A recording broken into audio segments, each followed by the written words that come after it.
¿Qué tal, chicos? ¿Cómo están? Buenas noches con todos.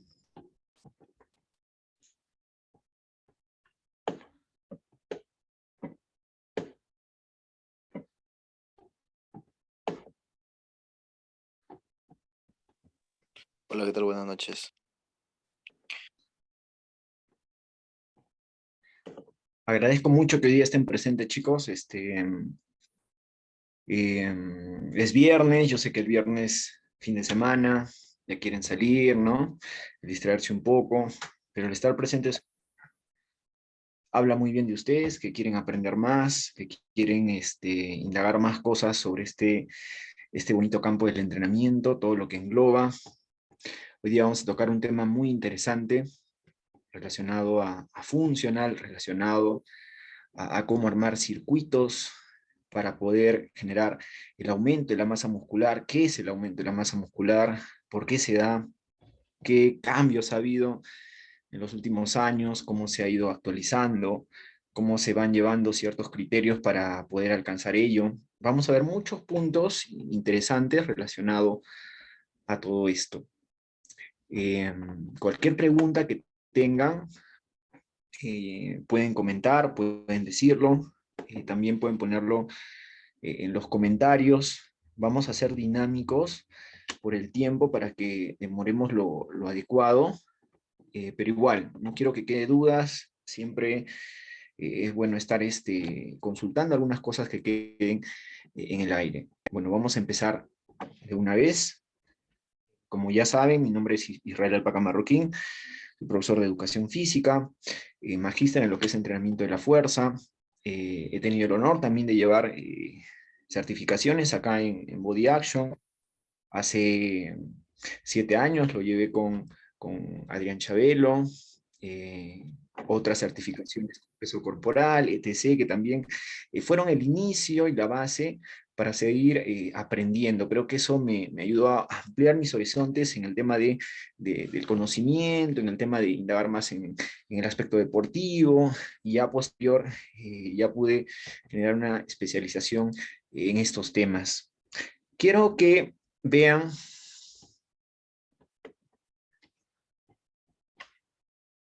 la siguiente diapositiva, donde nos indica cómo entrenar funcional para el aumento de la masa muscular. ¿Qué puedo hacer? Tengo conocimiento quizá de lo que son los pilares de movimiento, tengo conocimiento de lo que son patrones de movimiento, tengo conocimiento de cómo son los elevadores de frecuencia cardíaca, tengo conocimiento eh, de todos estos puntos, como los planos del movimiento, que me van a ayudar a poder armar un circuito, especificar un circuito, pero la pregunta es, ¿cómo genero un entrenamiento funcional? Como bien expliqué en clases anteriores, cuando hablaba de funcional me refería a una metodología, una forma de entrenar, basándonos en no crear disfunciones, basándonos en mejorar el aspecto físico relacionado a deportes, relacionado también a actividades que no necesariamente están estipuladas como deportes, pero nos van a ayudar a dar ese plus, a no terminar con lesiones, tanto en el manguito rotador del hombro, en la articulación de la rodilla, de la cadera, del tobillo, etc. ¿Alguien quiere comentar cómo puedo entrenar funcional para aumentar la masa muscular? ¿Cómo ustedes harían un entrenamiento basado en ello?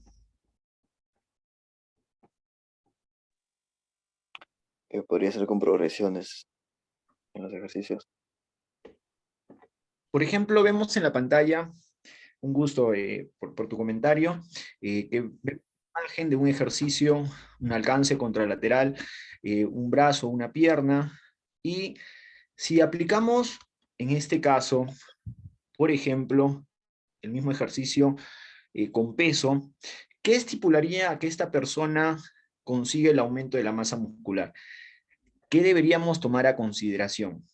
¿Quién quiere opinar? O sea, repeticiones, series, tipo de movimiento, etc, etc. Eh, Podría decir que el peso, la carga, el ángulo de movimiento, que podría ser también. ¿cuántas repeticiones tú realizarías para trabajar lo que es el aumento de la masa muscular? Debería ser la hipertrofia como que por 12 repeticiones. 12 repeticiones. ¿Alguien más quiere comentar? Si vemos el ejercicio en pantalla, un alcance contralateral, le estoy poniendo peso al ejercicio y tengo que realizar lo que es el aumento de masa muscular. ¿A qué me basaría? ¿Qué utilizaría? Me acaban de decir de ejecutar 12 repeticiones del ejercicio me va a ayudar a aumentar masa muscular. ¿Qué más ustedes adicionarían para generar un entrenamiento funcional que ayude a aumentar la masa muscular? Si desean pueden comentar también en el espacio de comentarios, ahí podemos poner, no sé, un movimiento más complejo, etc. Lo que ustedes crean que pueda ayudar a aumentar la masa muscular. En aumentar la parte excéntrica del ejercicio. Aumentar la parte excéntrica del ejercicio. Tenemos repeticiones, realizar 12 repeticiones, una fase excéntrica más lenta para poder propiciar mayor daño muscular. Muy bien.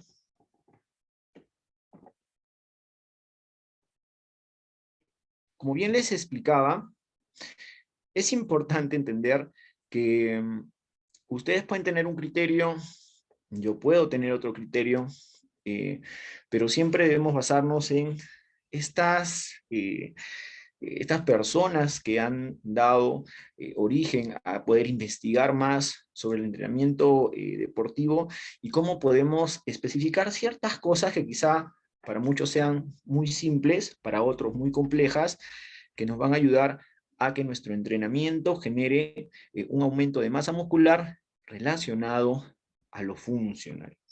Antes de ello, quiero que vean que funcional abarca muchos puntos. Funcional no solamente es generar una especificidad hacia deportes de potencia, de velocidad, de cambios de direccional, lo que es habilidades multidireccionales, habilidades lineales, sino también funcional puede abarcar a disciplinas que no necesariamente son deportes, ¿no?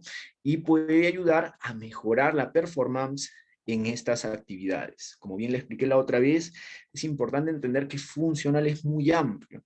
La ventaja que nos da el poder realizar un entrenamiento funcional es que nos va a ayudar a no utilizar tanta indumentaria como vemos en un gimnasio con máquinas aisladas. Podemos armar estos circuitos que nos van a ayudar a conseguir resultados acorde a las periodizaciones y programaciones que yo arme. Siempre doy un ejemplo muy sencillo. Yo tengo mis 30 alumnos, mis 20 alumnos, yo periodizar etapas, una etapa de condicionamiento, hipertrofia, una etapa de fuerza máxima, una etapa de lo que es potencia, otra etapa de lo que es resistencia a la fatiga, para que ellos mismos vayan generando una progresión.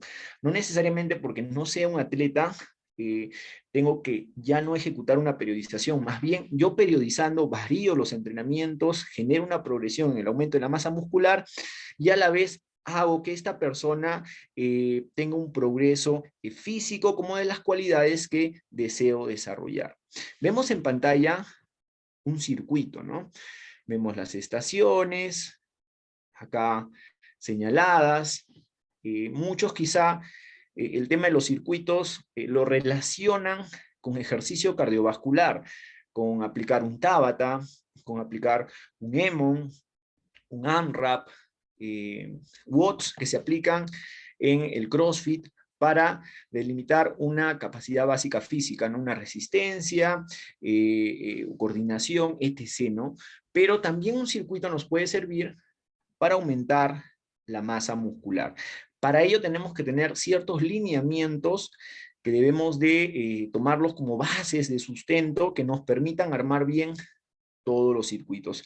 Estos circuitos que ven en pantalla, esta imagen general, es lo que vamos a especificar en Colombia. En Colombia vamos a hablar de cómo estructurar circuitos de aumento de la masa muscular partiendo de una premisa sobre los reguladores de frecuencia cardíaca. Estos reguladores nos permiten dar los tiempos adecuados para poder regenerar y permitir a la vez dar mayor movilidad, flexibilidad, recuperación para ver el resultado que estamos planificando. Para yo hablar de aumento de la masa muscular, tengo que hablar de lo que es la hipertrofia, ¿no? Si buscamos no un concepto, sino una definición de hipertrofia, la Real Academia Española, nos habla que hipertrofia es el desarrollo excesivo de algo, o aumento excesivo del volumen de un órgano, ¿no? Todo aumento excesivo de algo, aumento excesivo del volumen de un órgano, es hipertrofia. Lo contrario es atrofia, ¿no? Pero, ¿qué nos dicen algunos autores que estén relacionados al tema del deporte, pero que toquen temas distintos, no están especificados? Por ejemplo, un fisiólogo, por ejemplo, un periodizador, por ejemplo, alguien que da más especificidad en lo que es la investigación científica, como es Brad Schoenfeld. Cuando hablamos acá de lo que es hipertrofia, según Tibor Bombá, nos habla que es el fenómeno que se debe a un incremento en el área de la sección transversal, de las fibras musculares. Inversamente, la de reducción del tamaño como consecuencia de una inactividad se denomina atrofia. Él compara, ¿no?, la hipertrofia, el aumento, con la atrofia, lo contrario. Brad Schoenfeld nos habla que es el incremento del volumen del tejido muscular. Y alguien que es un especialista en lo que es fisiología del ejercicio, como Juan Manuel Barbani nos habla, Juan Ramón Barbani nos habla que a nivel molecular hay un aumento del contenido de proteínas contráctiles y metabólicas por inducción enzimática y estímulo por los procesos de transcripción y traducción, aunque las causas de la hipertrofia no se conocen a profundidad, ¿no? Como un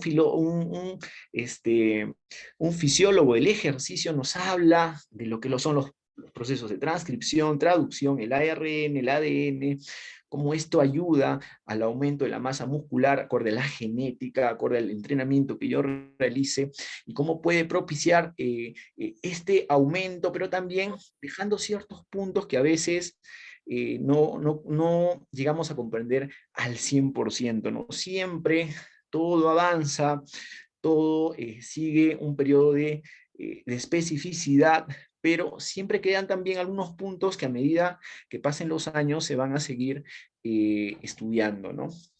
Vamos a ver ahora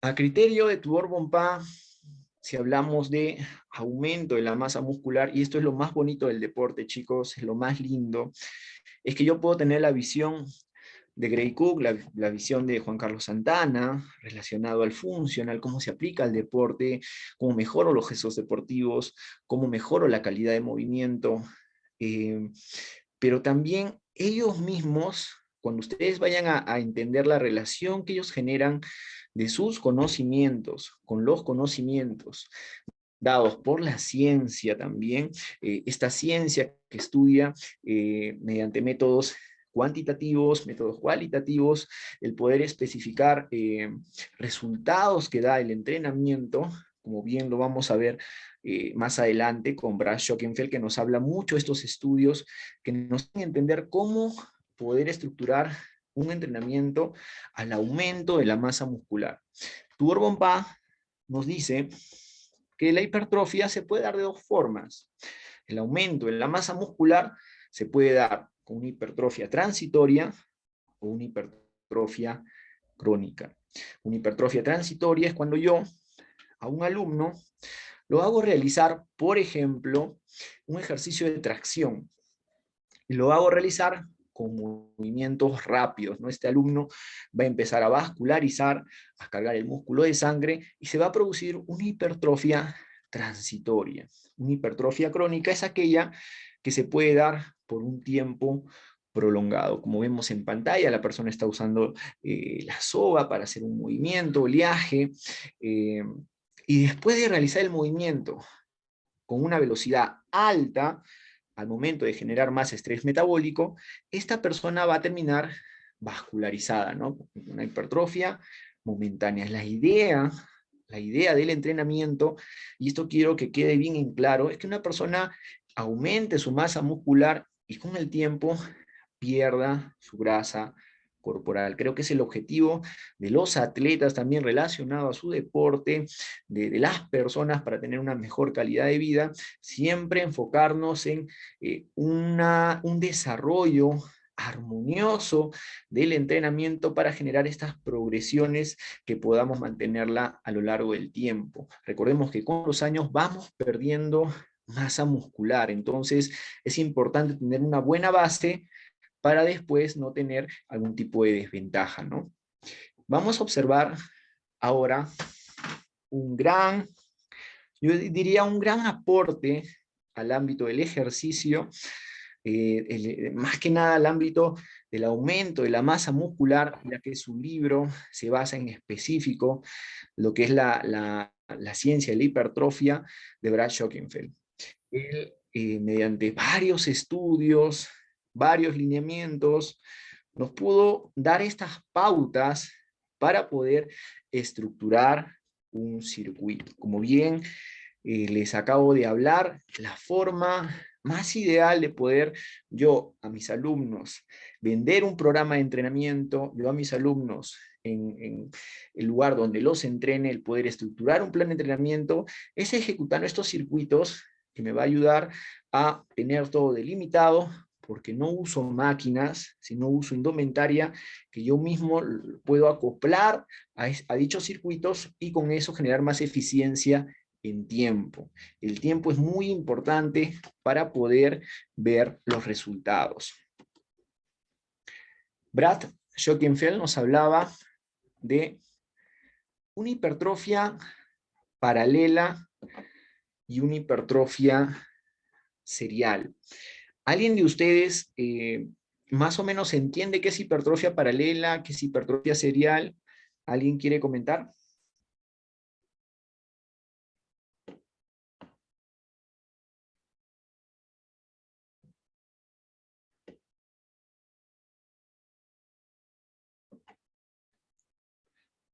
Si nosotros vamos a entrenar a atletas, por ejemplo, que se nos acerque una persona que practique 100 metros planos, debemos entender estas peculiaridades de lo que es la hipertrofia. Hipertrofia, aumento de la masa muscular, ya lo tengo bien en claro.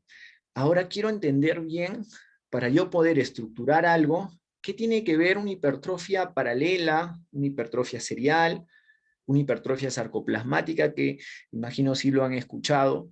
Debo tener en claro estos puntos para profundizar más en la estructura y la especificidad de un determinado entrenamiento. Ahora vamos a ver qué relación tiene este tipo de hipertrofias con el rendimiento deportivo.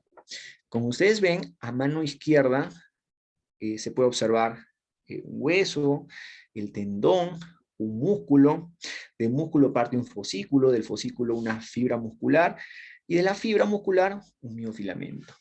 A mano derecha vemos que este miofilamento, que está constituido por la miosina, la actina, la nebulina y la titina, nos va a mostrar que estos miofilamentos de miosina y de actina se pueden dar tanto en paralelo o de forma serial.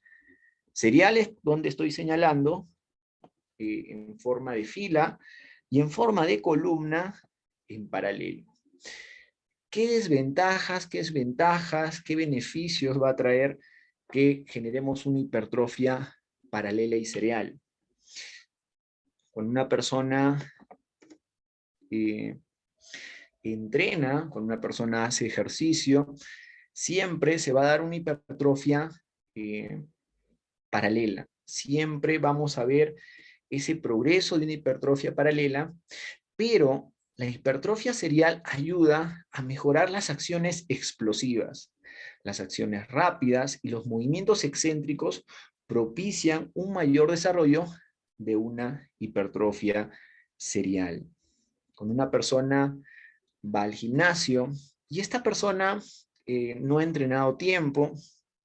Yo haciendo una progresión de algo simple a algo complejo, empezando, por ejemplo, el ejercicio que ven en pantalla, pero con un apoyo para que no haga el rango completo, sino un rango corto, pero propiciando mucho el tema de la propriocepción, esta persona va a desarrollar una hipertrofia paralela, siempre teniendo a consideración el peso corporal de dicha persona. Ya sabemos utilizar el índice de masa corporal, la circunferencia y la cintura también para ver si eso es músculo o es grasa corporal acorde al índice de masa corporal.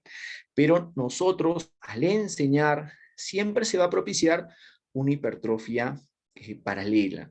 Pero en movimientos explosivos, como vemos acá en pliometría, relacionado a los métodos de Chardosky, siempre se va a desarrollar una hipertrofia más serial. Quiero que vean cómo, donde estoy señalando, que es la miosina, filamentos gruesos, la actina, filamentos delgados, cómo estos filamentos, estos miofilamentos, al momento de acortarse en forma serial, va a propiciar que haya una mayor conexión y mayor movimiento, mayor acción de contracción al momento de realizar gestos explosivos. Entonces, acá viene un punto importante de Michael Boyle, ¿no?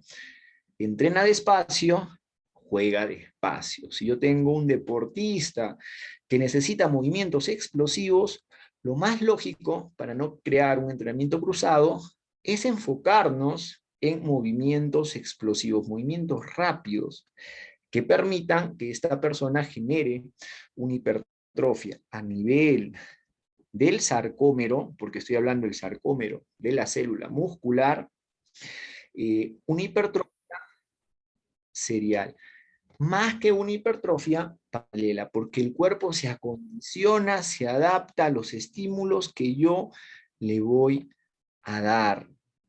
Hasta ahí quiero que entiendan bien cómo el ejercicio tiene tanta importancia en la performance de un atleta. Cuando uno es adolescente, cuando uno es niño, y hace lo que es habilidades eh, ejecutando varias cualidades básicas físicas, voy a permitir tener un desarrollo íntegro de todo, pero siempre tenemos predisposición a algo determinado. Esto nos da una base a medida que voy entrenando de que los movimientos que yo ejecute cuando ya vaya creciendo genere más una hipertrofia serial. Esta hipertrofia serial me ayuda mucho a ser más explosivo, más rápido y tenga mejor performance en el deporte. ¿Hasta ahí alguien tiene alguna pregunta? ¿Alguna duda?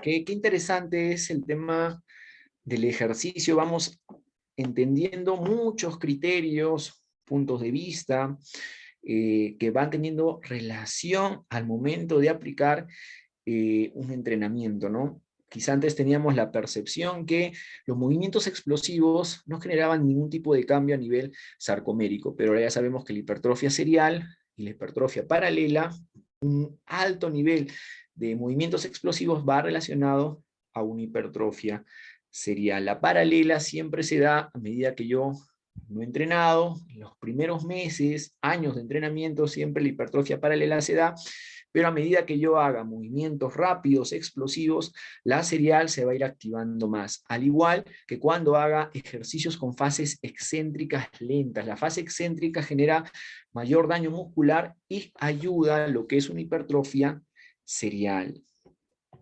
Vamos a observar ahora una hipertrofia sarcoplasmática. Hemos hablado del sarcómero,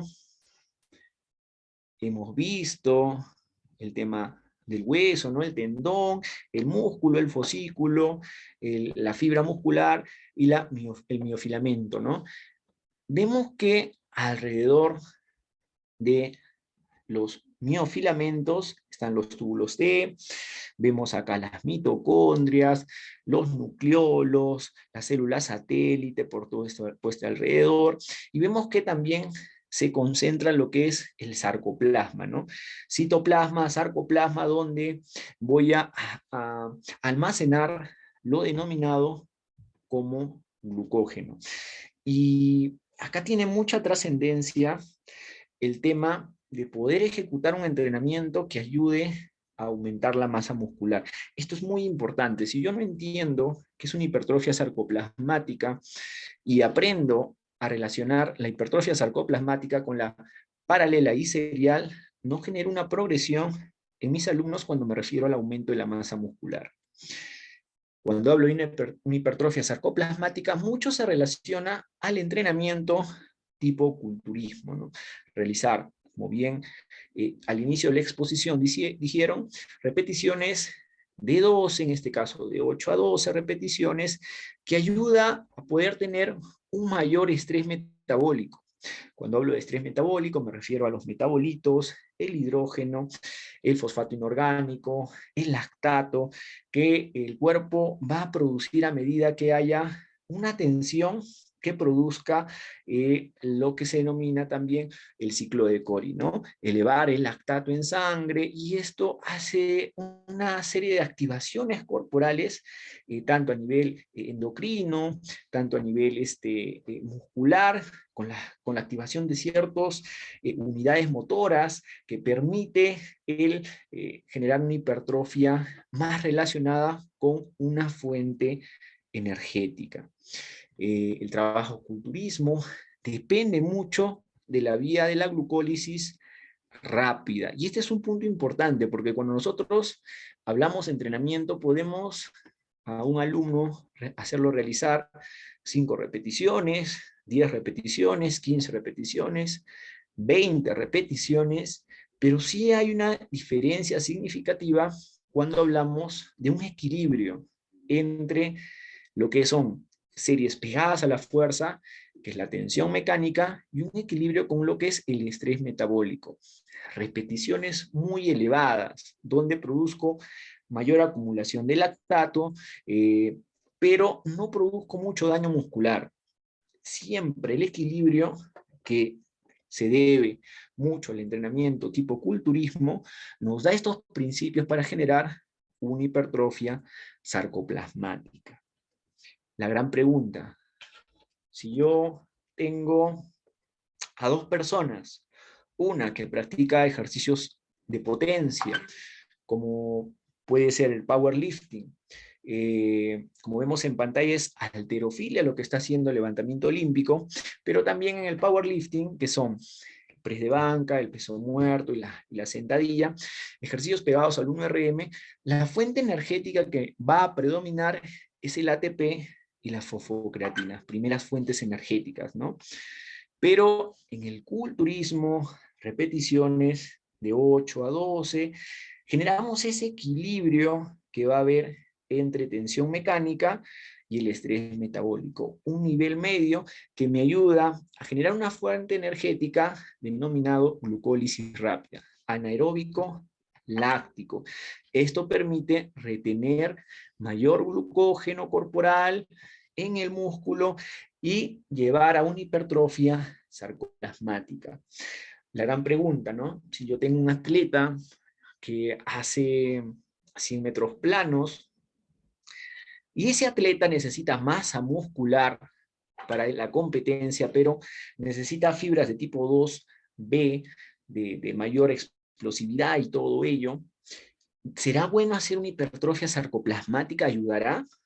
Y muchos no entendemos que la hipertrofia sarcoplasmática va muy relacionada con una hipertrofia paralela y serial.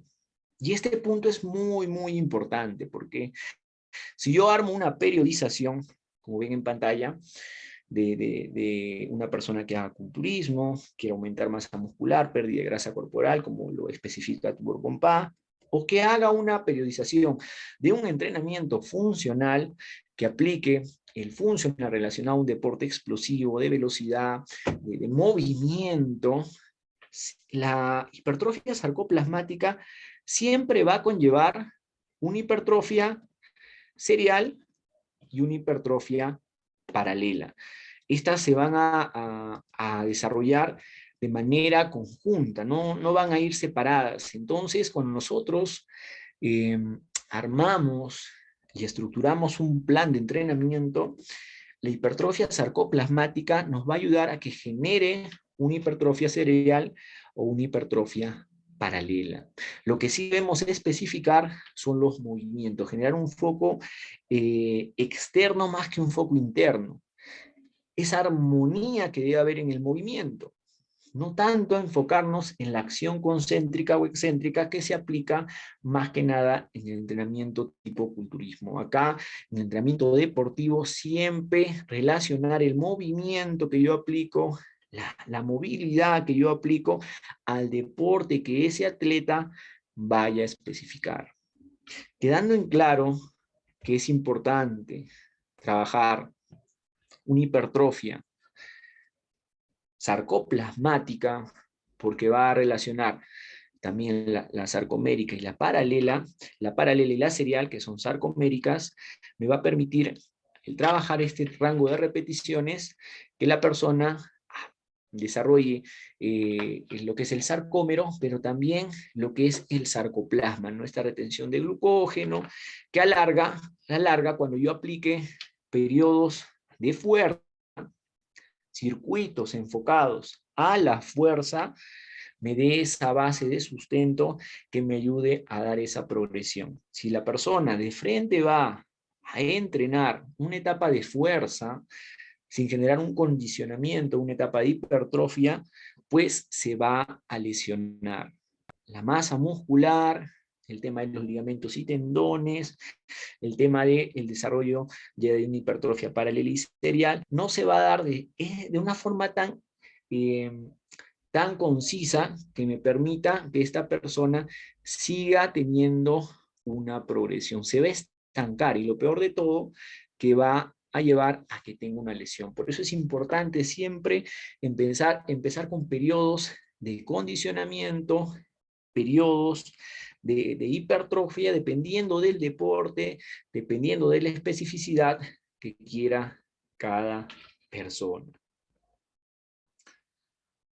Si yo quiero armar un circuito, si yo quiero estructurar un entrenamiento para el aumento de la masa muscular, teniendo como pilares, como bien expliqué, el tema del empuje, el movimiento de tracción, el movimiento de predominancia de la cadera, predominancia de la rodilla, movimientos de la zona media o contracciones de la zona media, relacionados al deporte. Si yo quiero que esta persona aumente la masa muscular, tengo que tener a consideración siempre la tensión mecánica, el estrés metabólico y el daño muscular. 3 factores indispensables que debo de buscar la correlación que me permita ver una progresión. Cuando hablamos de la tensión mecánica, acá vemos la célula muscular, la capa bilipídica, el tema de los procesos de transcripción, el ADN, el ARN, ¿no? El proceso de traducción, la información, las integrinas, una serie de puntos importantes al momento de hacer cualquier actividad física. Vamos a entender que los mecanosensores son sensibles tanto a la intensidad como a la carga. A veces pienso que yo hago un ejercicio, una sentadilla, y realizo 100 repeticiones, descanso 5 segundos, realizo otras 100 repeticiones, y creo que solamente porque utilizo una vía aeróbica, y utilizo tiempos cortos, aplico un circuito con tiempos de descanso cortos, voy a poder trabajar con eficiencia ciertos grupos musculares y voy a generar una hipertrofia, pues estoy muy alejado de una realidad, ya que estos mecanosensores son sensibles tanto a la intensidad como a la carga. Tenemos 2 puntos importantes. dos mecanosensores, la MPK y el mTOR. Uno más ligado a lo que es el anabolismo, otro que no hace daño, pero va ligado al catabolismo.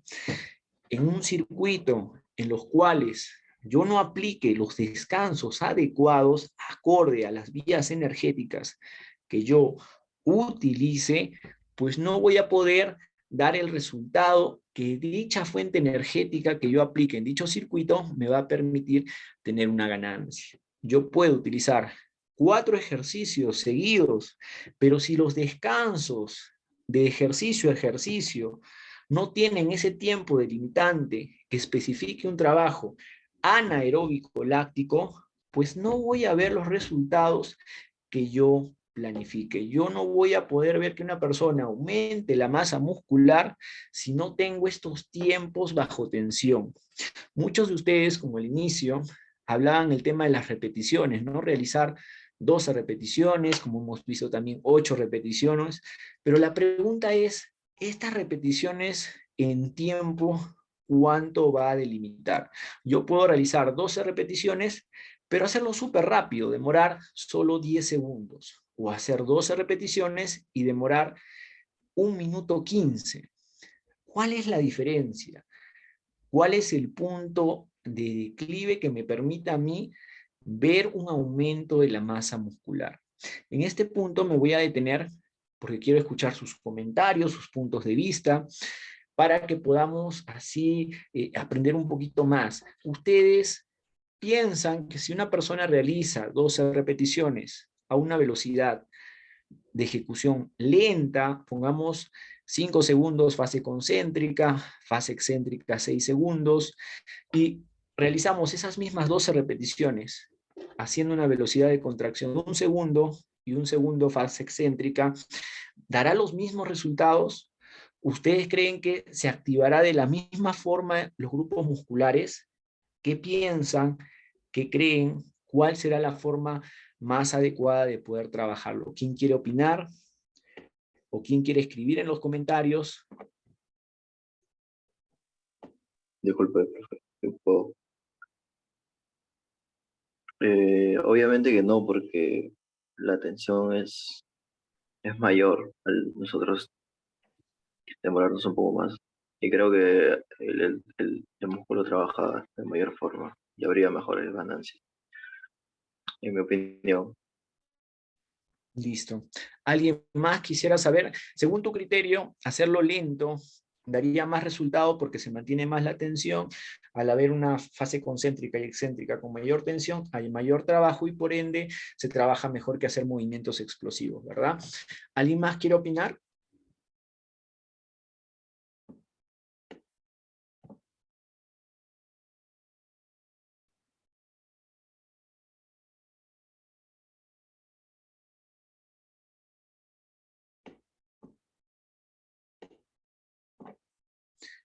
Cuando hablamos, chicos, del tema de entrenamiento funcional, el tema del entrenamiento acoplado a la mejora de todo, mejora deportiva, mejora de las cualidades básicas físicas, mejora de los aspectos físicos también, si lo queremos relacionar.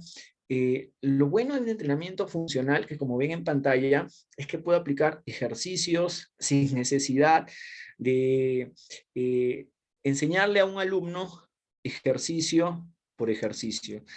Un bloque de entrenamiento donde el cual especifico, si está en una etapa de adaptación anatómica, cómo hacer cada ejercicio, pero dejarle el trabajo ya estructurado que nos permite ahorrar tiempo, nos permite acabar en un tiempo exacto, nos permite dar prioridad a las técnicas, a la evaluación del movimiento y todo ello. En esta certificación que vamos a llevar en Colombia, vamos a hablar mucho el tema de los tiempos de tensión. A veces nos enfocamos en las repeticiones. Muchos de ustedes quizá han escuchado el entrenamiento BBT, entrenamiento basado en la velocidad, que se aplica en atletas con marcadores de tiempo determinado y que estos ejercicios se ejecutan bajo ciertas especificidades de estos tiempos. Pero también cuando hablemos de ejercicios tanto para aumento de la masa muscular, un entrenamiento que sea este equilibrio entre tensión mecánica y estrés metabólico. Hablamos también de tiempos. Cuando yo especifico un circuito bajo tiempos y doy prioridad a estos descansos adecuados que se va a manejar con los reguladores de frecuencia cardíaca, me va a permitir a mí dar prioridad a lo técnico, que la persona se enfoque en realizar bien el gesto técnico en vez de estar contando repetición por repetición. Vamos a ver más adelante el segundo punto, que es el estrés metabólico, de lo que son los mecanismos de la hipertrofia, donde acá es donde se va a poder entender muchos puntos relacionados al aumento de la masa muscular y poder armar, estructurar un plan o un circuito en este caso, como bien les expliqué, para generar estas progresiones. Cuando hablamos de el estrés metabólico, nos damos cuenta que existen tiempos ya establecidos, estudiados. Brad Schoenfeld ha hecho muchos estudios científicos y esta recopilación de esos estudios los plasma en su libro. Ahora ha sacado un nuevo libro donde se ven otros puntos de vista, se ve el tema de las repeticiones más elevadas y qué rasgos tiene con el aumento de la masa muscular, pero nos habla que un tiempo de 37 segundos, 3 segundos más y 3 segundos menos, nos da cierto punto de la acumulación de metabolitos, la acumulación de lactato que nos permite dar ese plus más. Si nosotros solo nos enfocáramos en el aumento de la masa muscular relacionado a los ejercicios de fuerza, que yo mientras levante más peso, más hipertrofia voy a tener, pues todas las personas que harían potencia serían culturistas, ¿no? Serían personas que compiten en culturismo porque tenían un nivel muscular muy elevado.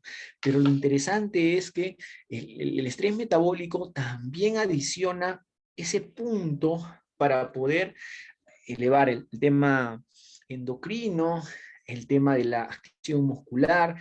Hay un equilibrio que se va a dar cuando una persona realiza un entrenamiento equilibrado en repeticiones ni muy bajas y ni muy altas.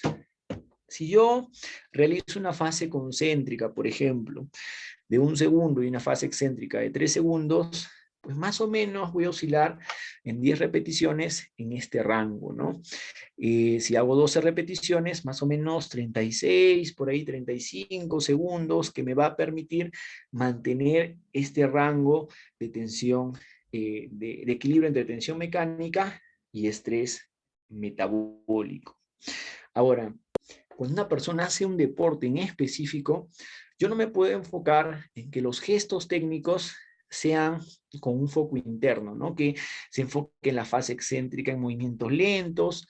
Si yo enseño un gesto deportivo a una persona en una fase inicial, que es adaptación anatómica, voy a poder explicar el movimiento si esta persona no ha tenido base, ¿no?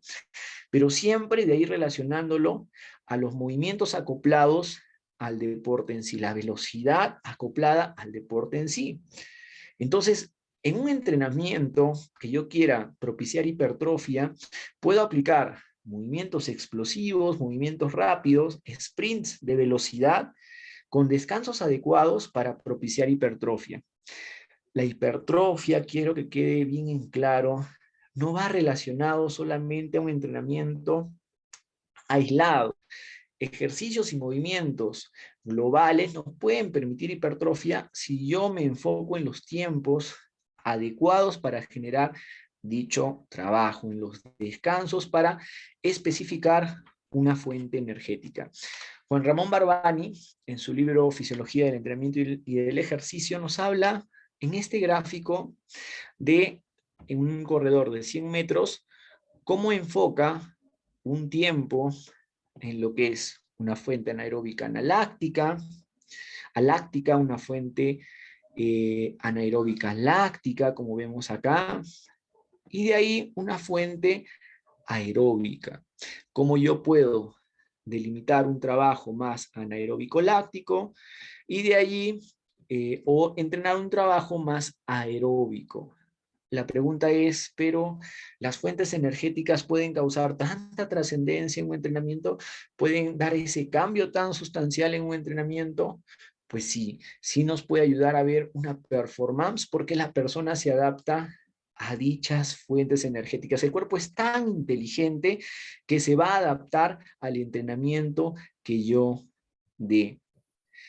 Si yo, por ejemplo, a una persona hago realizar solo esfuerzos de planos que duren 10 segundos, más voy a utilizar ATP y fosfocreatina. El cuerpo se adapta a dichas fuentes energéticas. Esto no quiere decir que no, la mitocondria no va a funcionar, que a nivel del citoplasma el glucógeno muscular no se va a utilizar, no, pero la fuente predominante va a ser la anaeróbica a láctica.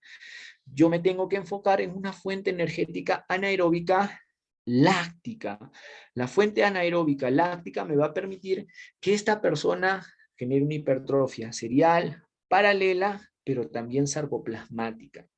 Y a medida que después tenga esa progresión, puedo ya trabajar ejercicios de fuerza porque ya generé un aumento de la masa muscular en la hipertrofia paralela y serial y ya puedo dar ese paso a una hipertrofia más delimitada por fosfágenos, ¿no? Entonces voy a ver esa progresión. Es tan bonito el deporte que si nosotros damos esta prioridad, vamos a ver resultados en los alumnos que podamos entrenar. A veces nos enfocamos mucho en lo aeróbico. No, que bien, una persona con un poquito, tiene un tipo de sobrepeso, no tiene obesidad, y mucho menos obesidad mórbida, y queremos que baje esa grasa corporal que él tiene, pero no entendemos que si él no tiene una buena base muscular, cuando haga cardio, cuando haga más ejercicio cardiovascular, ese poco músculo que tiene se va a notar, y como es poco, se le va a ver mucho más delgado. La idea es que esta persona genere un aumento de la masa muscular, que se le vea con mayor consistencia. Recordemos que el músculo da mayor sostenibilidad a las articulaciones. Si yo no tengo un buen péntaceps, un buen isquiotibial, si no tengo un buen tricepsural, no voy a poder dar una buena compensación a la articulación de la rodilla. Eso que quede muy en claro es muy importante. Vamos a ver ahora este cuadrito de Tudor Bompá en su libro Periodización del Entrenamiento Deportivo, donde podemos observar cómo al comienzo el tema del ATP, de la fosfocreatina, cómo va creando una predominancia, el cuerpo genera estas bases en los primeros esfuerzos, y de allí cómo va a ir reduciéndose a medida que el ejercicio aeróbico va aumentando. Por eso es que el desempeño deportivo a mayor tiempo va teniendo un decaimiento. ¿Por qué? Porque vamos depletando, vamos bajando el tema del ATP, la fosfocreatina, y yo sé que eso también se da por el tema de la glucólisis rápida, el tema del ciclo de Krebs, el tema del ciclo de Cori, pero siempre va a haber un decaimiento en el desempeño deportivo. Por eso es que un entrenamiento tiene que durar lo adecuado, para no generar esta desventaja al momento de poder dar una periodización con una frecuencia mayor. Si yo no entreno lo adecuado, genero que una persona se contracture, y esta contractura va a conllevar a que no haya un buen desempeño a largo plazo. Acá hay un cuadrito muy interesante.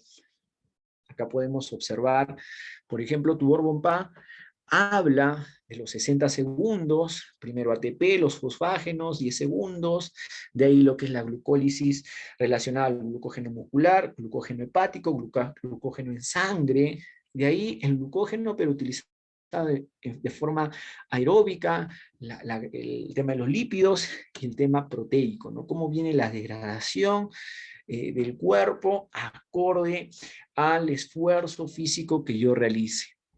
La gran pregunta: si yo hago un circuito de 5 ejercicios, donde los haga de forma continua, los 5 ejercicios sin descanso, si la intensidad del esfuerzo, esto quiere decir los pesos que yo ejecute, es alto, pues a medida que ya lleve 2 minutos a 4 minutos de ejecución, pues ya no voy a poder seguir porque la demanda de fuerza es mayor. Entonces la intensidad va bajando. En deportes de alta resistencia, esa intensidad se puede bajar, pero el cuerpo empieza ya a catabolizar. Entonces eso tenemos que tener mucha consideración.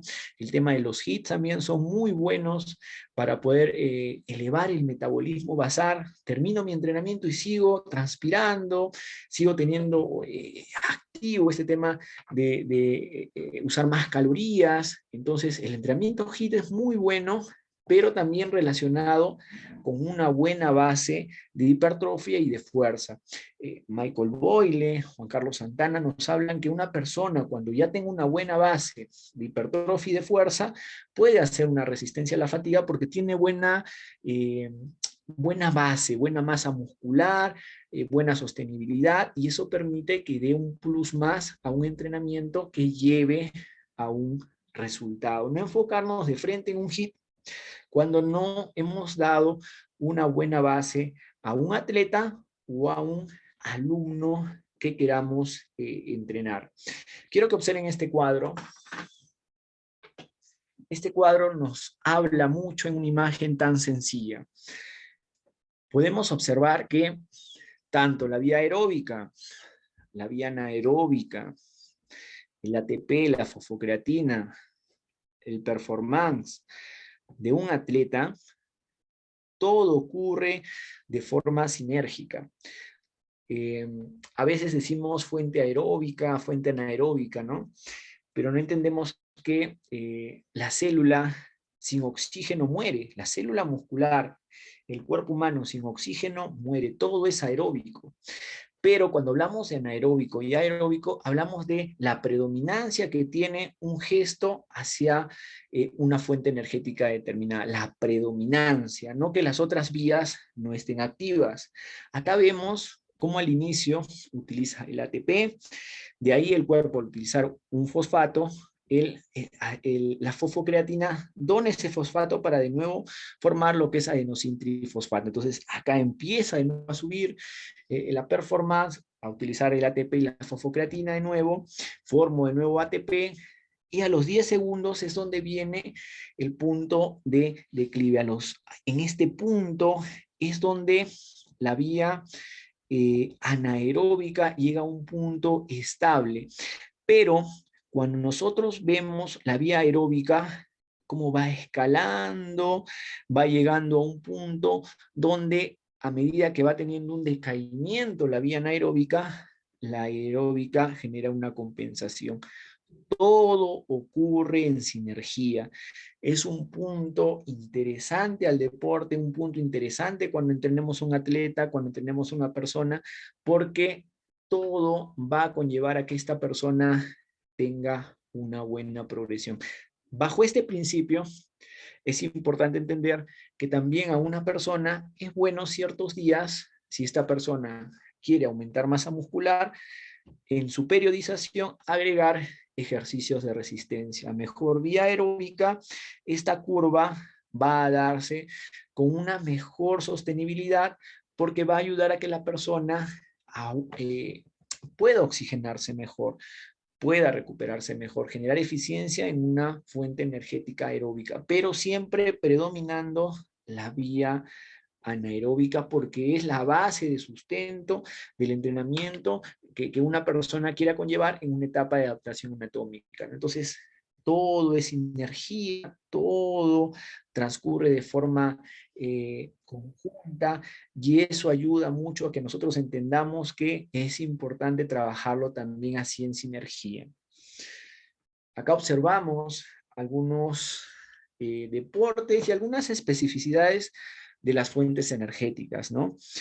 Podemos observar acá, por ejemplo, en el fútbol, un portero, un mediocampista, un delantero, un lateral, y vemos cómo en la fuente de fosfágenos, en la fuente aeróbica, el mediocampista tiene mayor acción, mayor movimiento, tiene mayor predominancia que los anteriores. El portero, que tiene una posición más estable, más acciones anaeróbicas analácticas. Entonces, imagínense hasta qué punto ha llegado a ser estudiado el deporte, que hasta en el mismo fútbol, cada punto, cada determinada posición tiene un entrenamiento relacionado a dichas fuentes, ¿no? Más enfocado a la realidad y a la funcionalidad de dicho atleta. Y ahí viene el término funcionalidad, ¿no? Porque no es igual un delantero, no es igual un defensa, no es igual un mediocampista. Cada uno tiene una posición distinta y el entrenamiento también tiene que condicionarse a dicha posición. Es lo bonito, cada vez se prioriza más lo que va a generar eficiencia en dicho deporte, en dicha posición. Podemos concluir que cuando hablamos de deporte nos referimos a tiempos de 0 a 10 segundos, ATP y fosfocreatina anaeróbico láctico de 10 a 60 segundos, o 1 minuto 45 segundos, ¿no? Dependiendo de los criterios que hemos observado. Tudor Bompá habla 60 segundos, Juan Ramón Barbani 1:45 segundos, 1 minuto 45 segundos, la vía anaeróbica láctica hasta los 2 minutos se puede establecer, pero siempre en una fase más relacionada a tiempos de 20 a 40 hasta 60 segundos, es donde se genera más una glucólisis rápida relacionado a movimientos explosivos. Hablo de movimientos como potencia, movimientos como pliometría, como lo explicaba Shardowski. Entonces, siempre entender que esto con las fuentes energéticas nos va a permitir trabajar algunas especificidades que yo tenga. Bien, hablé la otra vez que los entrenamientos pegados a la potencia deben de tomarse a consideración como entrenamientos de fuerza. 5 o 6 repeticiones y descanso, por lo explosivo que es, por lo que genera una fatiga a nivel del sistema nervioso central, a diferencia de lo que es la glucólisis rápida, lo que es el estrés metabólico, que más va a generar una fatiga a nivel del sistema periférico, ¿no? A nivel de la acumulación de metabolitos. Quiero que observen este cuadrito que también es muy importante entender. Cuando una persona hace esfuerzos muy considerables, que demanden harta energía, la persona más utiliza lo que es el glucógeno. En esfuerzos de menos intensidad, como explica Juan Ramón Barbani, vamos a utilizar más lo que son los lípidos. Cuando una persona no hace actividad física, tiene movimientos cotidianos de su vida, no hace ejercicios o esfuerzos fuertes, pues el cuerpo utiliza lo que son las grasas, ¿no? La grasa es como una primera fuente energética. A mayor entrenamiento con intensidades elevadas, utilizo más lo que es el glucógeno, y de ahí viene lo que es la anaerobiosis, cuando los esfuerzos son tan pronunciados como cuando hago un HIIT, un Tabata, ¿no? Que también es una metodología tipo HIIT. Voy a darme cuenta que el cuerpo en sí va a generar una anaerobiosis. Se va a apoyar de la vía aeróbica, de ahí la vía anaeróbica para generar mayor compensación, y se apoyan entre ellas para dar una mayor performance. Pero siempre el glucógeno muscular va a ser depletado de una forma más rápida. Acá vemos la diferencia entre intensidades. A mayor intensidad, mayor utilización de glucosa, a menor intensidad menos. Entonces, entender también los esfuerzos que realizamos. Cuando hablamos de funcional, aplicamos un movimiento donde van a intervenir varias articulaciones, va a intervenir en la parte media del cuerpo, el transverso abdominal, el recto abdominal de forma isométrica, estos movimientos, estos árapes de movimiento que yo realice. Entonces son movimientos que conjugan todo el cuerpo y van a conllevar a tener mayor depresión de glucógeno. Entonces tenemos que, al momento de estructurar estos circuitos, tener a consideración el no dar un volumen de entrenamiento muy amplio. El volumen de entrenamiento se reduce. Así te trabaje yo hipertrofia con los descansos adecuados, el volumen de entrenamiento va a ser más corto. Esto nos permite el que nuestros alumnos trabajen menos tiempo. Nos ayuda para tener mayor opción de tener más alumnos y también nos permite de que ellos puedan realizar otras actividades, ¿no? Bien a su trabajo, a sus estudios, pero entrenando lo adecuado. Veamos ahora la visión de Brad Schockenfeld, pero ya ahora relacionado al entrenamiento con repeticiones ligadas a lo que son ejercicios del mismo gimnasio, ¿no? Repeticiones de 1 a 5 ARM, clasificación de repeticiones duras, medias, cargas ligeras, de 15 hacia arriba.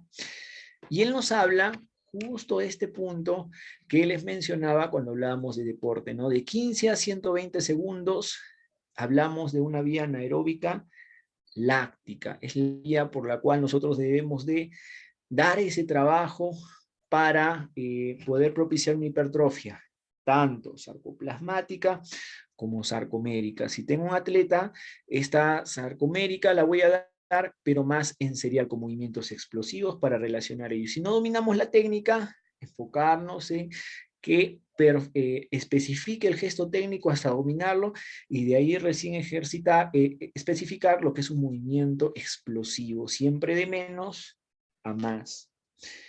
Vamos a observar que él nos habla de que esfuerzos menos de 15 segundos van a conllevar a utilizar ATP, fosfocreatina, mayor fatiga a nivel del sistema nervioso central, porque son mayores cargas, mayores pesos, pero lo más trascendente es que utilizar repeticiones de 37 segundos, 3 segundos más, 3 segundos menos en una glucólisis rápida, tratando de priorizar estos tiempos con repeticiones, con un buen gesto técnico, acorde a lo que yo quiera trabajar, me va a ayudar a generar una hipertrofia sarcoplasmática a la vez de una sarcomérica y que se va a conllevar a que sea serial o paralela.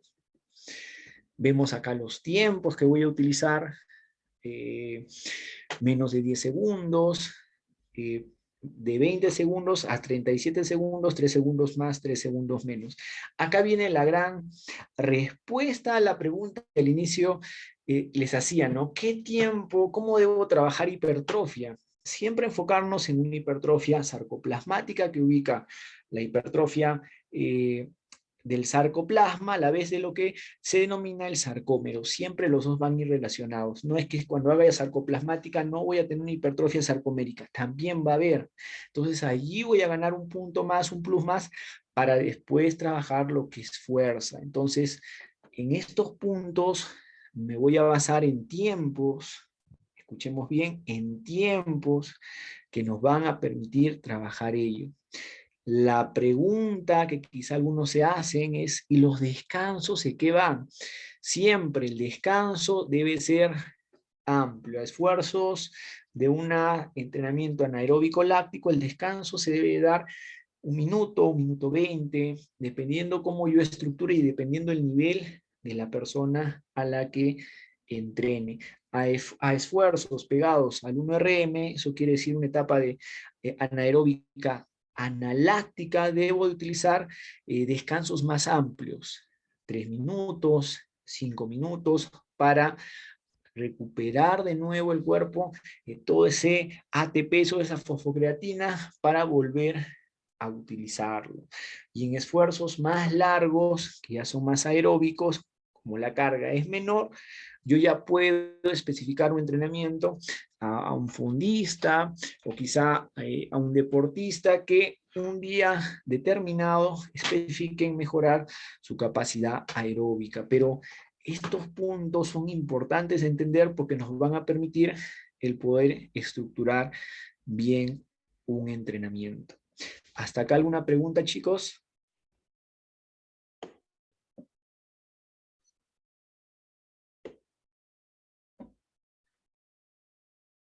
¿Alguna duda? ¿Alguna pregunta?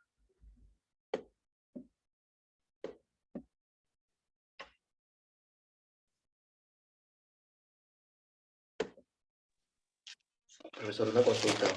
No sé si vamos a llegar a tocar este tema, pero ¿cómo hacer para que nosotros, según el tipo de ejercicio que estamos ejecutando, calculemos las calorías que estamos usando para cada ejercicio? según la tensión, según la repetición, en mayor volumen y todo eso. Quiero que miren, gracias Alex por la pregunta, quiero que mires Alex, esto que ves en pantalla, por ejemplo. Esto es lo bonito del entrenamiento, esto es lo lindo del entrenamiento, el poder toda la teoría, especificarlo en un circuito.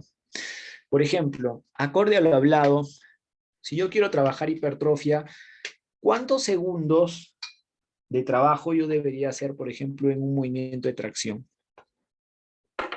¿Quién quiere responder?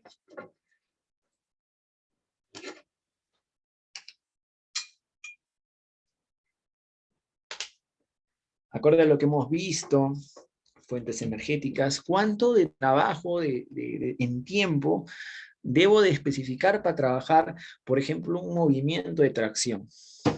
¿Cuánto de tiempo en un circuito debo de dar para trabajar lo que es la tracción? ¿20 segundos, 40 segundos? ¿Qué opinan?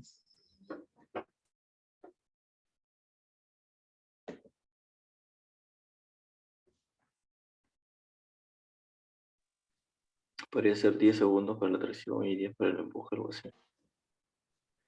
10 para la tracción, 10 para el empuje. Si yo aplico 10 segundos a un movimiento de tracción, y no está mal, chicos, si algo no lo he entendido, lo volvemos a repasar.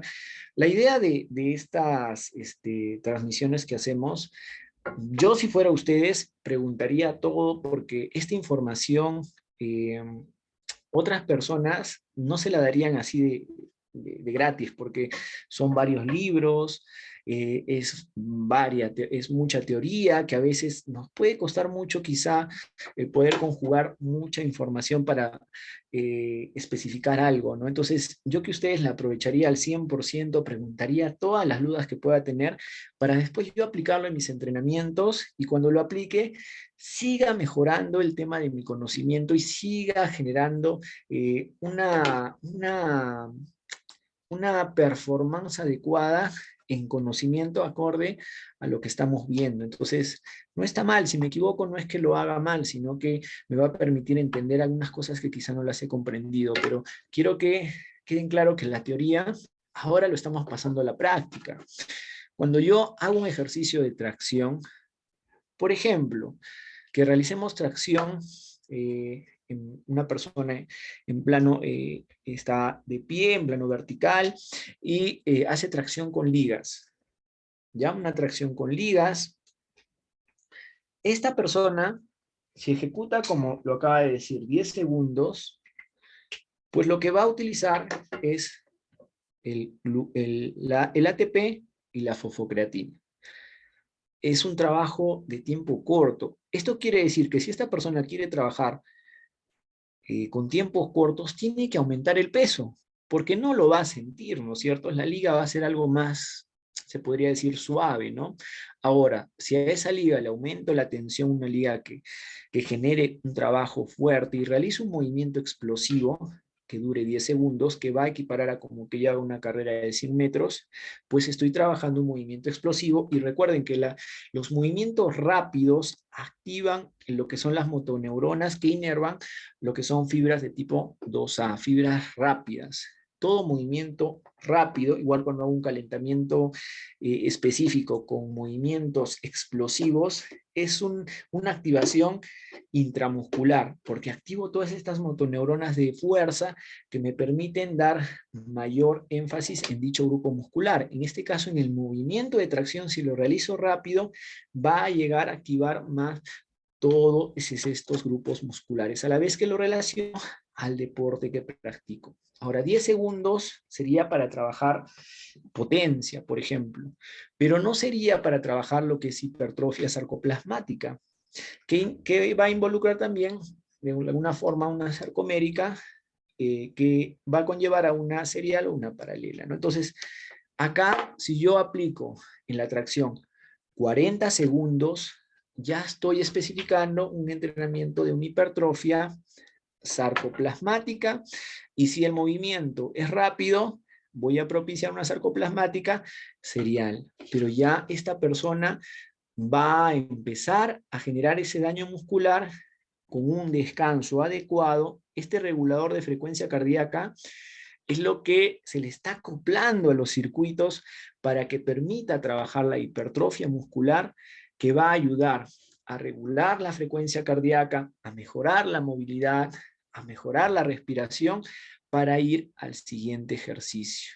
De acá tiene que haber descanso. Si no hay descanso, no voy a poder priorizar el entrenamiento enfocado a la fuente anaeróbica láctica. En el empuje igual, voy a realizar un ejercicio de empuje, por ejemplo, flexiones de brazo, encajón pliométrico, donde voy a realizar un movimiento explosivo si quiero trabajar la potencia, pero esa potencia explosiva, si quiero realizarla relacionada a un deporte, quiero todavía no enfocarme mucho en movimientos con harta fuerza, a la vez que aplico potencia, sino en hipertrofia, entonces realizo 40 segundos.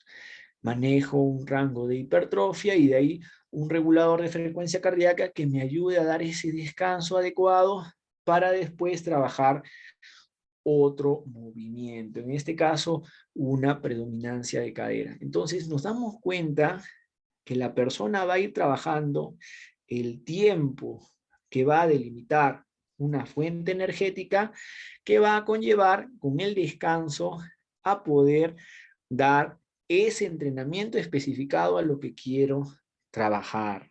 Igual un regulador de frecuencia cardíaca y así continúo. Otra forma es primero hacer el ejercicio, de ahí dar regulador de frecuencia cardíaca, regresar al ejercicio regulador y de ahí recién cambiar y hacer la transición. Todos estos circuitos, todos estos formatos, es lo que vamos a ver en la certificación de Colombia. Vamos a ver, la teoría la estamos dando acá, allá vamos a hacer la práctica, vamos a armar estos circuitos para que cada uno de ellos, cada uno de los presentes se vaya con toda esta información y la aplique. Todo esto se va a trabajar bajo tiempos. Hay un aplicativo muy bueno que permite controlar los dichos tiempos y poder trabajar bien. El entrenamiento va a durar lo adecuado, 48, 40 minutos y trabajo hipertrofia, dependiendo del nivel, pero igual es un tiempo corto, a diferencia de un entrenamiento dado en el gimnasio con máquinas aisladas que sabemos que muchas veces están ocupadas. Un entrenamiento relacionado de esta forma, aplicado de esta forma, me va a ahorrar tiempo, me va a permitir dar mejor performance, mejor seguimiento, porque yo corrijo los gestos técnicos.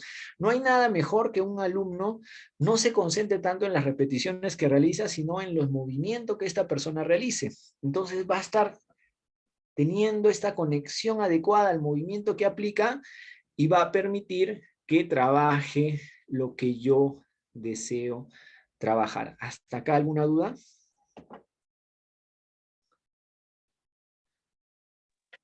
Ahora sí me quedó más claro el tema. Bacán, ¿no? Esto, chicos, todo esto del entrenamiento es un mundo, pero es muy bonito, porque si nosotros entendemos la perspectiva, la ciencia atrás del entrenamiento de hipertrofia, ¿no? Y esto relacionamos a lo que aplica Juan Carlos Santana, lo que aplica Michael Boyle, entonces nos vamos dando cuenta que todo va englobando algo, y que no es necesario dar a veces prioridad a ejercicios aislados cuando esto nos va a permitir trabajar igual. En Colombia vamos a aplicar estos circuitos en la misma certificación para que sientan la diferencia. Aplicar un circuito así, se van a dar cuenta que es muy distinto a aplicar un circuito tipo Tabata, donde más veo un tema metabólico, acá veo más un tema de hipertrofia. Y doy un trabajo específico a una persona que necesite aumentar masa muscular. Todo ello no lo puedo realizar en un espacio reducido, con indumentaria que yo pueda dominar. Entonces doy un plus más a las cosas que yo pueda tener donde quiero dar ese dicho entrenamiento.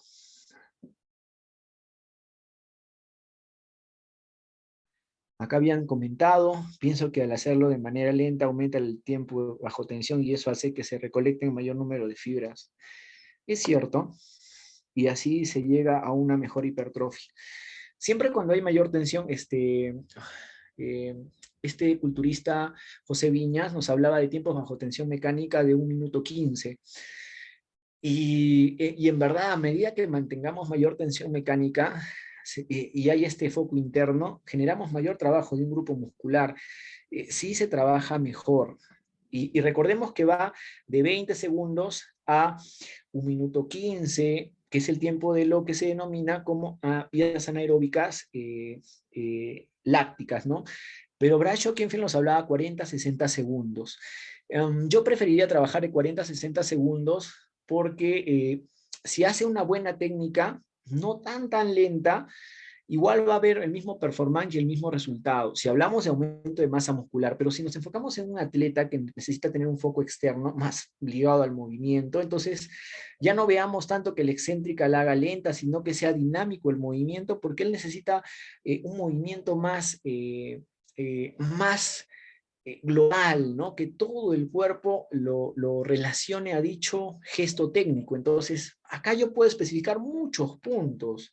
Puedo hacer un trabajo más relacionado a los José Viñas, que es culturismo, más aplicado a movimientos y fases excéntricas, que sabemos que la fase excéntrica genera más daño muscular que la concéntrica, que la fase excéntrica genera más daño en el origen, inserción muscular, y la concéntrica genera más daño en la parte central del músculo.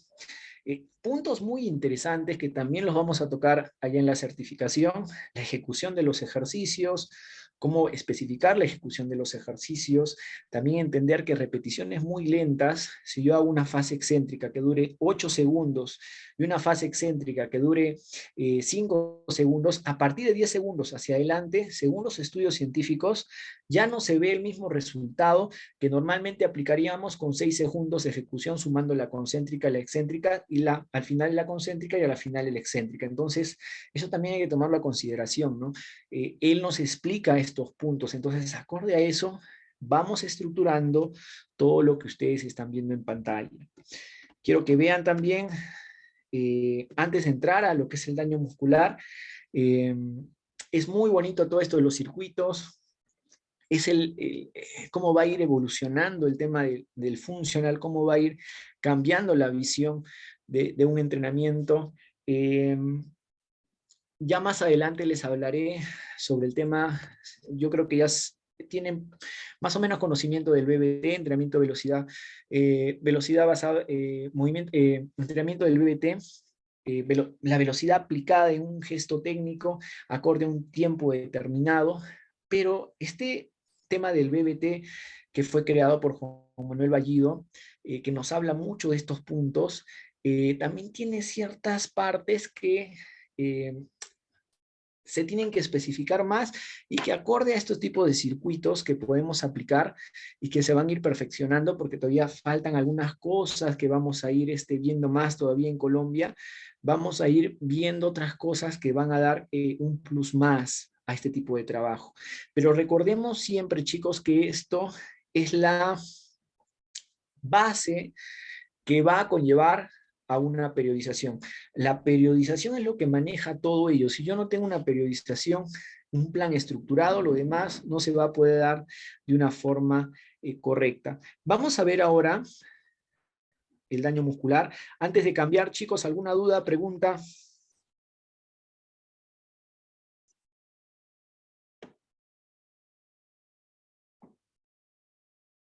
¿Ninguna duda, pregunta hasta acá? Aprovechemos.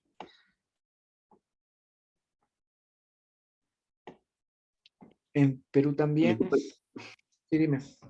En la diapositiva anterior del mismo circuito había otra palabra en vez de empuje. ¿A qué se refería con eso? ¿Era un ejercicio? A ver, a ver.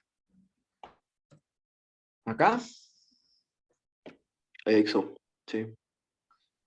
Ya, tracción, empuje, predominancia Eso, rodilla. un ejercicio, ¿no? Sí, o sea, te pongo movimientos. Recordemos que en el Ok. funcional vamos relacionando lo que son movimientos. Los pilares de movimiento: tracción, empuje, locomoción, cambio de nivel de masa, pero más relacionado a lo que son patrones de movimiento. Hablamos de la tracción, el empuje, predominancia rodilla, predominancia cadera y lo que es la zona media. Entonces, así damos más especificidad, porque cuando hablamos de pilares del movimiento, a veces, cuando hablamos de cambio de nivel de masa, mezclamos ejercicios de la parte inferior con la parte media. Entonces, De esta forma se puede estructurar mejor un entrenamiento acorde a lo que yo quiera trabajar en un atleta. Si lo relaciono a lo que es el culturismo, también me va a dar mucha relación a lo que quiero trabajar. Entonces, de esta forma yo ya voy especificando los ejercicios. Los ejercicios los vamos a ver allá, hay una nomenclatura que me gusta mucho, cómo lo aplica Juan Carlos Santana, donde vamos a ver la gran variedad que hay de ejercicios para trabajar tanto la zona media, la parte superior, el ángulo de palanca, el movimiento, la contracción, la velocidad de ejecución, muchas variantes que nos van a permitir dar esa variabilidad de un ejercicio que quizás hasta ni necesitemos utilizar peso para poder dar una progresión. Entonces, es importante tener todos estos conocimientos que nos van a ayudar a estructurar todo ello de una forma más eficiente. En este circuito, acá, por ejemplo, tocamos tipo full body, ¿no? Todo el cuerpo, un movimiento de tracción, un movimiento de empuje, dando los reguladores que nos permiten dar este tema de la movilidad, de regular la frecuencia cardíaca, acorde a lo que yo quiera especificar. Ya les voy a hablar después de qué tratan los reguladores. Esto lo vamos a ver en la certificación. Un entrenamiento ya más enfocado en la parte superior del cuerpo, movimientos de tracción, movimientos de empuje, especificando un doble trabajo, pero dando los tiempos de descanso, teniendo el tiempo de descanso adecuado y las fases de ejecución enfocados en una fase anaeróbica láctica. Esto nos permite trabajar lo que es una hipertrofia sarcoplasmática que da como base de una hipertrofia, ¿no? Ya en periodos de fuerza ya trabajamos lo que es más una hipertrofia paralela o serial, pero ya no tan sarcoplasmática porque la fuente energética es ATP y fosfocreatina. Entonces, de un circuito de algo simple a algo complejo, medido por tiempo, que me va a permitir trabajar periodos exactos. No voy a demorar mucho. A veces, no sé si les habrá pasado, pero muchos alumnos suyos van, tú les explicas los ejercicios y se ponen a conversar, a agarrar el celular. Acá te mide todo, el tiempo termina a la hora exacta y trabaja todo de forma adecuada y se enfoca el alumno en hacer los movimientos eficientes. Quiero avanzar, vamos a ver ahora lo que es el daño muscular. ¿Qué ejercicio ven en pantalla, chicos? ¿Qué creen que se trabaje? Los cuádriceps. Los cuádriceps, ¿no? Bueno, recordemos que en el 2016 ya se descubrió el tensor del vasto intermedio, se le denomina pentaceps. Ahora, la sesión de anatomía, falta que ya los libros cambien esta nomenclatura porque ya este tensor del vasto intermedio ya lleva tiempo descubierto, hay artículos científicos que hablan de este tensor del vasto intermedio. Entonces, siempre estas cositas tengámoslos en consideración porque generan una diferencia, ¿ya? Esta persona está trabajando en extensiones, el pentaceps, está haciendo la extensión de la articulación de la rodilla. Ahora quiero que vean este gráfico, ¿ya? Quiero que entiendan lo bonito que es el ejercicio. Acá vemos que el pentaceps, el vasto interno, el vasto externo, el crural, el recto anterior, el tensor del vasto intermedio, ¿no? Los grupos musculares que involucra el pentaceps. Ahora yo pregunto, en este ejercicio que están trabajando, chicos,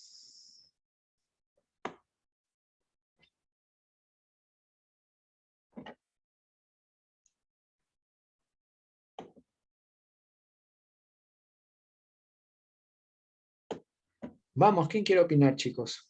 Lo que ustedes piensen, ¿qué creen que estén trabajando en este ejercicio, sentadilla? ¿Qué creen que esté ejercitando? ¿Qué grupos musculares?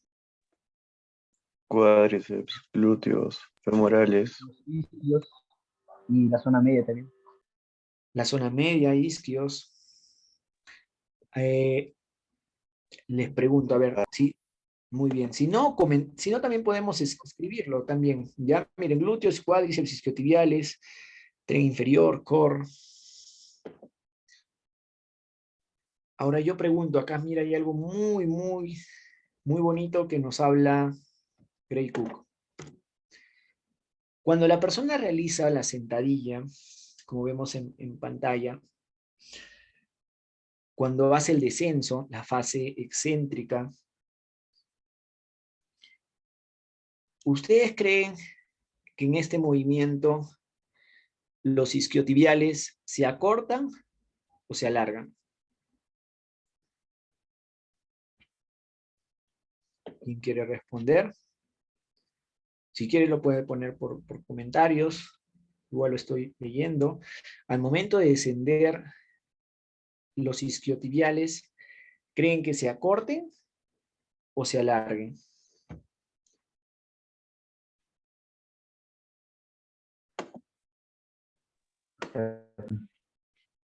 Se acortan, dicen por allí. Yo diría que se alarga. Se alargan, dicen por allí. ¿Alguien más quiere opinar?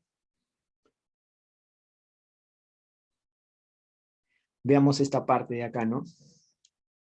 Y miren, Gray Cook, en su libro Movimiento, él es muy partícipe del entrenamiento funcional, es muy partícipe, te abre la mente en el tema de cómo el ejercicio, la actividad física puede condicionar a que una persona mejore sus movimientos, su coordinación, pero él habla también de una anatomía de origen-inserción. Entonces a veces entendemos que origen-inserción no importa en el funcional, pero sí importa, y acá hay un gran ejemplo.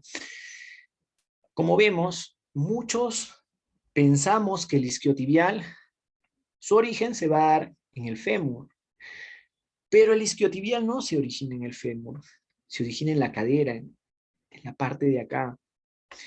El isquiotibial se va a insertar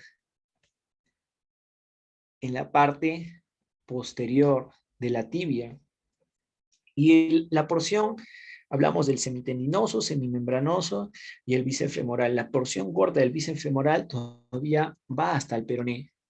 Lo interesante de esto, chicos, es que mientras en una articulación se alarga, en la otra articulación se acorta.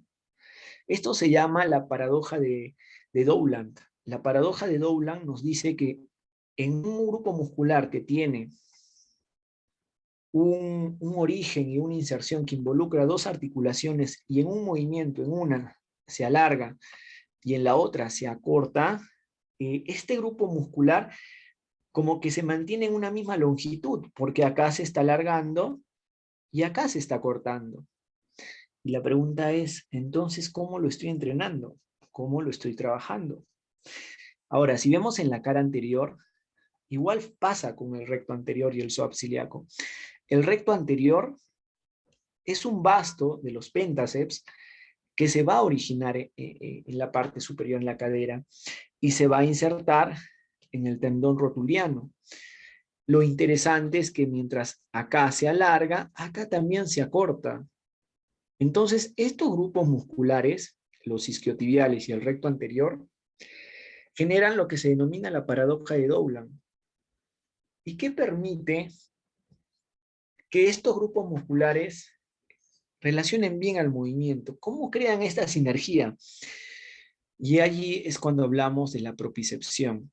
La propicepción, los ejercicios funcionales que apliquemos con varias articulaciones que involucre el tren en la parte media del cuerpo, que involucre la conexión en general, no aislando una parte en específico, ayuda a tener mayor propicepción, mayor coordinación de la parte posterior con la parte anterior.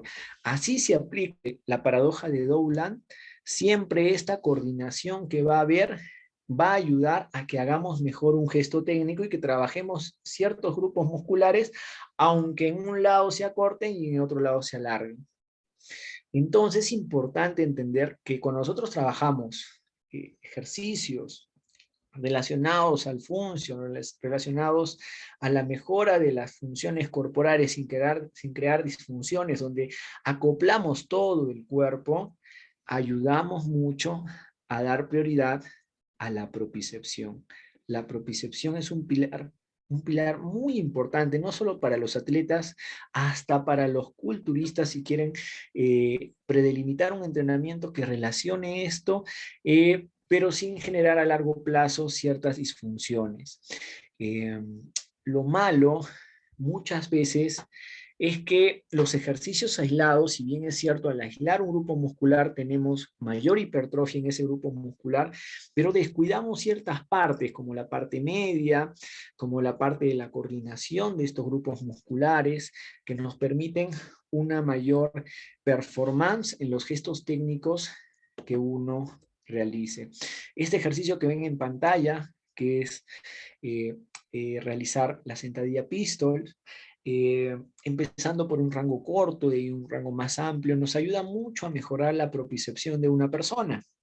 Nos ayuda mucho a mejorar esa coordinación que se va a dar entre el recto anterior y el isquiotibial, el semitendinoso, el semimembranoso y el bíceps femoral, porque ayuda mucho, así se aplique la paradoja de Douglas, a que la coordinación sea más eficiente, y una coordinación más eficiente ayuda a que no haya lesiones. Entonces, cuando hablamos de daño muscular, que nos referimos a las fases excéntricas, como habla Brad Schockenfeld, nos referimos en el daño muscular a todo el esfuerzo físico que yo realice y cómo este genera estas rupturas miofibrilares, lo que nos va a permitir trabajar bien, enfocándonos en lo funcional, son en los ejercicios globales. Ahora, un entrenamiento híbrido relacionado con ejercicios quizá tipo culturismo también nos puede dar resultados, pero recordemos que estamos viendo más que nada un entrenamiento que podamos realizarlo sin utilizar estas máquinas aisladas que pueden a veces involucrar el no poder tener en espacios determinados, el no poder entrenar a ciertos alumnos en espacios determinados, y un entrenamiento funcional enfocado con estos puntos nos ayuda a que a largo plazo no haya lesiones corporales, a la vez que hay una progresión trabajando la hipertrofia. Ya recordamos, hemos visto que si yo ejecuto un ejercicio bajo un tiempo que involucre, por ejemplo, de 20 segundos a 120 segundos, en específico de 40 a 60 segundos de tensión mecánica, donde el peso o el ángulo de palanca, movimiento, contracción, va a permitir que yo trabaje dicha fuente energética y que tenga una progresión acorde a lo que quiera trabajar. Tengo todos estos criterios bien estipulados, voy a ver un resultado, pero sabiendo trabajar de una forma inteligente. Hasta acá, chicos, ¿alguna pregunta?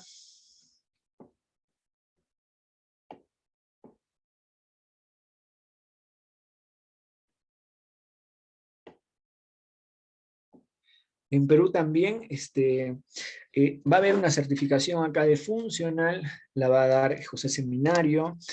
Pueden buscar información en la página de Body Action Core, también está. Chicos, también va a estar muy buena, los invito a ustedes a que puedan participar. Es importante ustedes, como bien les dije en un inicio, estas charlas, estas masterclass, a ustedes les ayuda mucho a entender varios puntos que quizá desconocían, y ahora pueden acoplar ello a los entrenamientos que ustedes utilizan. Yo voy a darle, antes de darle paso a Asbel, quiero que miren este pequeño fragmento de lo que es el foco interno, el foco externo, que es muy importante cuando lo relacionamos a los deportes. Una persona que aplica un entrenamiento de aumento de masa muscular, pero no relacionado a deportes de velocidad, de fuerza, de explosividad, puedo aplicar un foco interno donde me concentro mucho en la técnica a realizar, en el movimiento, ejecutar una fase excéntrica lenta que genera más daño muscular, me concentro en una concéntrica contrayendo contrayendo más el músculo, como dice de la Vier, tener ese trabajo de la zona que quiero ejercitar, tocando dicho grupo muscular y sintiendo, pero un foco externo es importante en atletas que involucren el movimiento en sí que vayan a realizar, ¿no? Que ellos se enfoquen en cómo se ejecuta el movimiento, pero terminando dicha tarea, no en plena contracción, porque eso va más relacionado a los deportes que ellos quieren ejecutar, siempre prelimitado por la organización de dicho entrenamiento. Chicos, ¿hasta ahí alguna pregunta? ya vamos a terminar la clase de hoy. Le voy a dar el paso a Asbel, pero deseo que cada uno de ustedes no tiene alguna duda, algún comentario.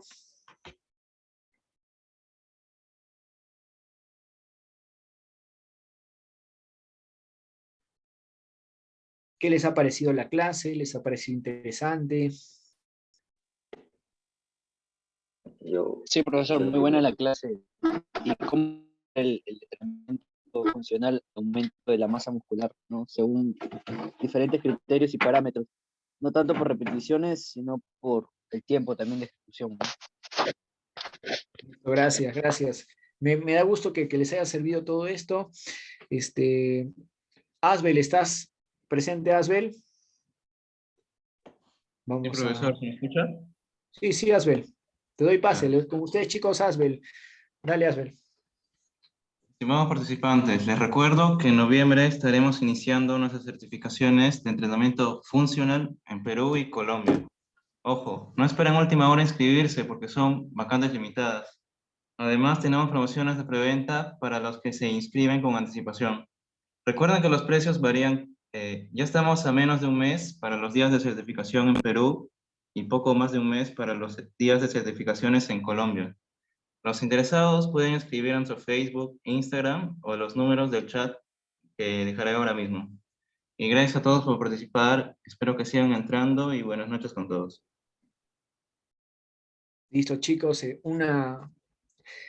Me siento contento de que ustedes hoy día hayan estado presentes. Les mando saludos de acá. Espero que tengan un bonito fin de semana y ya estamos en comunicación para la siguiente clase que se va a dar el siguiente jueves o viernes. Ya les vamos a estar diciendo.